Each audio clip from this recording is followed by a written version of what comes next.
بلکہ میں آج آپ کو ایک ذاتی بات بھی بتانا چاہتا ہوں. یہ ایک خواب ہے.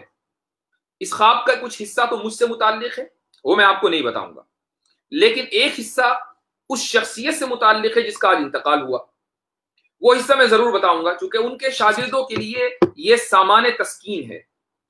اور ہوا یہ کہ ہمارا ایک گروپ ہے ہمارے ساتھیوں کا، تو جب حضرت کا آج انتقال ہوا تو اس میں یہ طے پایا کہ قرآن خوانی ہونی چاہیے اور ہر ایک آدمی ایک پارہ لے لے اور اس کے بعد وہ قرآن خوانی اس کا وہ پارہ پڑھ کر حضرت کو ایصال ثواب کر دے. تو سب لوگوں نے اپنے اپنے حصے کا پارہ پڑھا. میں نے بھی ایک سپارہ پڑھا اور ظہر کی نماز کے بعد میں اپنی عادت کے مطابق کچھ دیر کے لیے لیٹ گیا. حضرت کا انتقال صبح میں ہوا ہے اور چونکہ پورے دن یہی کیفیت رہی، حضرت کے بارے میں ہی سوچتے رہے اور ایصال ثواب بھی کر دیا جتنا بھی اپنے بس میں ہو سکتا تھا. تو پھر میں نے اس مختصر سی نیند میں بھی ایک خواب دیکھا. یہ آج ہی کی بات ہے اور رمضان میں ہے، تو اس کے اندر کوئی ایسا نہیں کہ کوئی حذف و اضافہ ہے. جتنا حضرت سے متعلق ہے اتنا بتا رہا ہوں، کچھ چیزیں مجھ سے متعلق ہے وہ میں نہیں بتاؤں گا. تو خواب میں نے دیکھا کہ میں حضرت کے پاس ہوں اور حضرت سے میں گلے ملا اور میں نے ان کا شکریہ ادا کیا. شکریہ کس چیز پر ادا کیا؟ ظاہر ہے کہ آج جو کچھ تھوڑا بہت ہم بول لیتے ہیں لکھ لیتے ہیں وہ اپنے اساتذہ ہی کے محنتوں کا ثمرہ اور اس کا صدقہ ہے. تو میں نے ان کا شکریہ ادا کیا. اس کے بعد میں نے ان سے اجازت طلب کی تو وہ کہنے لگے کہ ابھی نہیں، رات کو جانا. تو میں نے کہا کہ حضرت کچھ عذر ہے. تو انہیں بھی یاد آیا کہ ان کو بھی کہیں جانا ہے. تو وہ کہنے لگے کہ ہاں یہ ٹھیک ہے، مجھے بھی کہیں جانا ہے، ایسا کرو کہ رات میں پھر آنا. تو یہ طے ہو گیا کہ رات میں انشاءاللہ پھر حاضری ہوگی.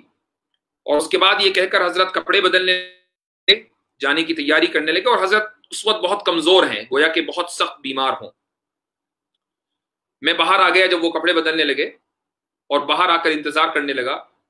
تو حضرت جب کپڑے بدل کر باہر آئے تو خواب میں دیکھ رہا ہوں کہ بالکل جوان ہے، کوئی تقریباً 40 اور 50 کے درمیان کا جو شخص ہوتا ہے وہ ان کی عمر ہے. ان کے بال تقریباً کالے ہیں اور بالکل سیدھا ان کا جسم ہے. یہ تو آخر میں حضرت جھک گئے تھے اور بیت وغیرہ بھی لے کر چلتے تھے. گھر سے وہ رکشے میں یا گاڑی میں آتے تھے پڑھانے کے لیے، تو چلنا ان کے لیے مشکل تھا، لیکن اب بالکل سیدھے چل رہے ہیں اور چل کے چلے جا رہے ہیں. تو یہ خواب دیکھا اور اس میں حضرت کو میں نے نماز پڑھتے ہوئے بھی دیکھا. تو یہ ساری دلیلیں ہیں، یہ علامتیں ہیں اللہ تعالیٰ کے یہاں حضرت کی مقبولیت کی، کہ جس عمر میں یعنی جس انداز سے میں نے حضرت کو دیکھا کہ جب وہ کمرے سے نکلے تو اس وقت ان کے بال بھی سیاہ ہیں تقریباً اور وہ بالکل سیدھے چلے جا رہے ہیں. یہ اہل جنت کی جو عمر ہوگی وہ 30 اور 40 کے درمیان ہوگی. تو میرا اندازہ یہ ہے کہ جس خواب میں نے اسی کے آس پاس حضرت کو دیکھا ہے. تو یہ ایک علامت ہے حضرت کی مقبولیت کی.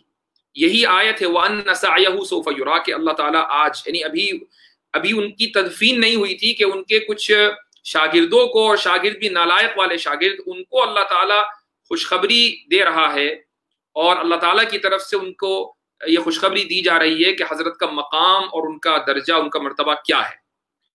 اچھا، رات میں آنے کی جو بات تھی کہ رات میں آنا، وہ اس لیے کہ چونکہ تھوڑا سا ہم نے ایصال ثواب کیا، حضرت کی روح کو یقیناً وہ پہنچا اور وہ خوش ہوئے. تو رات میں آنے کی بات کیا ہے کہ مزید ایصال ثواب کرتے رہنا ہے. تو انشاءاللہ یہ طے کیا کہ آج کی جتنی بھی تلاوت ہے تو حضرت ہی کے نام ہے. اور میں آپ تمام لوگوں سے جتنے بھی اس وقت دیکھ رہے ہیں، ماشاءاللہ ایک بڑی تعداد دیکھ رہی ہے اور دیر تک دیکھے گی، ان سب لوگوں سے یہ میں درخواست کروں گا کہ حضرت کے لیے ایصال ثواب ضرور کریں. اور جو لوگ پورا سپارہ نہ پڑھ سکتے ہوں یا تھوڑا یعنی ان کو پڑھنے میں دقت ہو، اول تو اسی کی کوشش کریں. رمضان کی مبارک راتیں ہیں، اپنے لیے بھی پڑھیں اور اس عظیم شخصیت کے لیے بھی پڑھیں، لیکن وہ کم سے کم 3 مرتبہ سورہ اخلاص ضرور پڑھیں. سبھی لوگ اس سبق سے فارغ ہوتے ہی، اس درس سے فارغ ہوتے ہی اگر آپ نے مجھ سے کچھ ایک لفظ بھی سیکھا ہے تو پھر یہ حق ہے، چونکہ میں نے سارے الفاظ انہی سے سیکھے ہیں، تو یہ حق ہے کہ ان کے لیے ایصال ثواب کیے جائے اور سورہ اخلاص کم سے کم 3 مرتبہ پڑھ کر اس کا ثواب ان کو بھیجا جائے. اور جو لوگ زیادہ پڑھ سکتے ہیں تو بہت اچھی بات ہے، وہ زیادہ پڑھیں. ان کے تمام شاگرد جو دنیا میں پھیلے ہوئے ہیں، یہ حقیقت ہے، وہ سب ان سب کا یہ مشترکہ احساس ہے کہ آج اگر وہ کسی بھی لائق ہیں، وہ اللہ تعالیٰ کے فضل کے بعد وہ دراصل انہی اساتذہ کی محنتوں کا نتیجہ ہیں، اور ان میں یہ جو شخصیت ہیں یہ نمایاں شخصیت ہے.